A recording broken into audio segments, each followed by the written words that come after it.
After every patient contact, all staff must follow the agreed infection prevention and control measures to reduce the risk of cross-contamination and maintain a safe clinical environment. Firstly, wash and sanitise your hands thoroughly before beginning any cleaning task. Then, ensure you are wearing the appropriate personal protective equipment, PPE, as required for the situation. Remove any used linen bags that were soiled during the patient contact. According to your site's local protocols, these should be set aside for laundering or exchange. Next, clean all seats, seat belts, armrests, and any equipment used during the contact.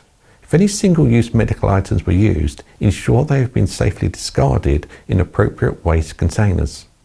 You must also clean all surfaces the patient may have encountered, including trolleys, carry chairs, grab rails, wheelchairs, window sills, and other relevant fixtures.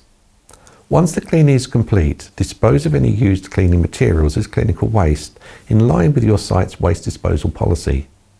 When finished, safely remove any PPE following your organisation's donning and doffing procedures and dispose of them as clinical waste. Finally, always re-wash your hands to complete the cycle and ensure you're safe and ready for the next patient.